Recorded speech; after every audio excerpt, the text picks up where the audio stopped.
మానవతే నా మతమని అంటావు, మమతా సమత మానవతే నా మతమని అంటావు. కులం మతమనే బురద జల్లే ఆ కుళ్ళు మనుషులకు అగ్గి పిడుగువై. నా మతం మానవత్వం అని చెప్పి ఈ వేదిక మీద నుంచి నా కులం మాట నిలబెట్టుకునే కులం అని చెప్పి ఈ వేదిక మీద నుంచి తెలియజేస్తాను.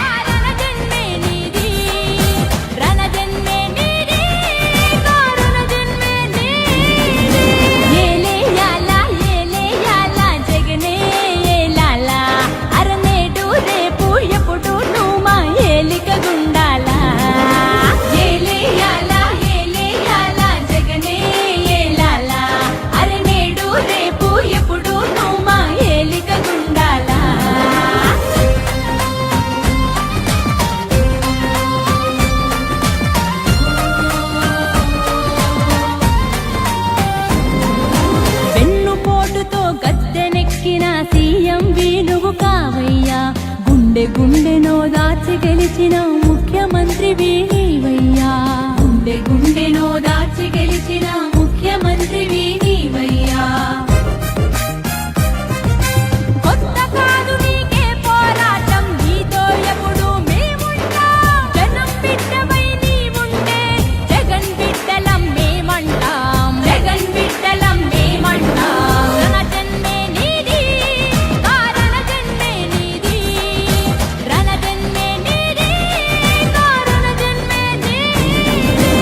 ఏలేయాలా ఏలేయాలా జగనే ఏలాలా, నేడు రేపు ఎప్పుడు నువ్వు మా ఏలిక గుండాలా. ఏలేయాలా ఏలేయాలా జగనన్నే ఏలాలా, నేడు రేపు ఏలేయాలా ఏలేయాలా జగనే ఏలాలా, అర నేడు రేపు ఎప్పుడు నువ్వు మా ఏలిక గుండాలా.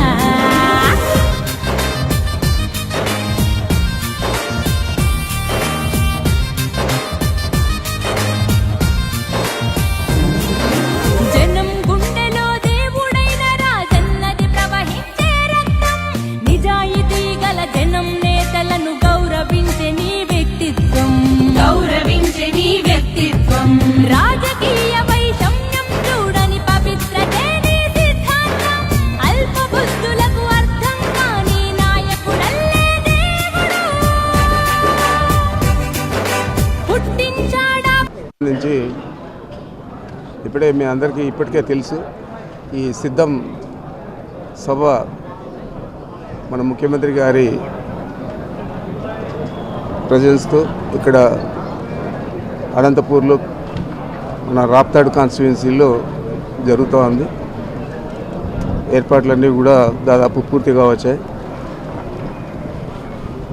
మరి ఈ సభకు రాయలసీమ జిల్లాల నుంచి చాలా ఎక్కువ సంఖ్యలో మా పార్టీ నాయకులు కార్యకర్తలు అందరూ కూడా పాల్గొంటూ ఉన్నారు. ఇది రాబోయే ఎన్నికలకు ప్రారంభంగాను సిద్ధం సభ రాయలసీమ జిల్లాల్లో మూడవదిగా జరుగుతుంది. ఇంతకుముందు భీమిలిలోను, ఆ తర్వాత ఏలూరు జిల్లాలో దెందలూరులోనూ జరిగింది. అదేవిధంగా ఇక్కడ రాయలసీమ జిల్లాలకు సంబంధించి అనంతపూర్లో రాప్తాడు నియోజకవర్గంలో ఈ సభ ఏర్పాటు జరుగుతోంది. ఇది 11వ తేదీ ఉండాల్సింది. దీన్ని కొన్ని కారణాల వల్ల 18కి పోస్ట్పోన్ చేయడం జరిగింది. 18వ తేదీ జరిగే సభలో ముఖ్యమంత్రి గారు ప్రధానంగా వారు పాల్గొనేదే కాకుండా ఒక ఎన్నికలకు సంబంధించి మేనిఫెస్టో రిలీజ్ చేయడం కానీ, అదేవిధంగా ముఖ్యమైన సందేశాన్ని ఈ రాష్ట్ర ప్రజలందరికీ కూడా ఇవ్వడం జరుగుతుంది. ఇది తప్పకుండా మా పార్టీ నాయకులకు, కార్యకర్తలకు, ఈ రాష్ట్ర ప్రజలకు దిశ నిర్దేశాన్ని ఇస్తుందని చెప్పి భావిస్తూ ఉన్నాం. తప్పకుండా ఈ సభ భారీ స్థాయిలో విజయవంతమవుతుందని చెప్పి మేము అంచనాలు వేసుకున్నాం. దానికి తగినట్లు ప్రజల్లో కూడా చాలా ఉత్సాహంగా ఉంది. ఎప్పుడెప్పుడు 18వ తేదీ వస్తుందా, ఎప్పుడెప్పుడు ఈ సభ జరుగుతుందా అని అందరూ కూడా చూస్తూ ఉన్నారు. దీన్ని విజయవంతం చేయాల్సిన బాధ్యత వేదిక మీద ఉన్న మా శాసనసభ్యులు, పార్లమెంటరీ కోఆర్డినేటర్లు వీళ్ళందరూ కూడా చూస్తూ ఉన్నారు. మొత్తం మీద భారీ స్థాయిలో ఈ సభ విజయవంతమవుతుందని చెప్పి భావిస్తా ఉన్నాను.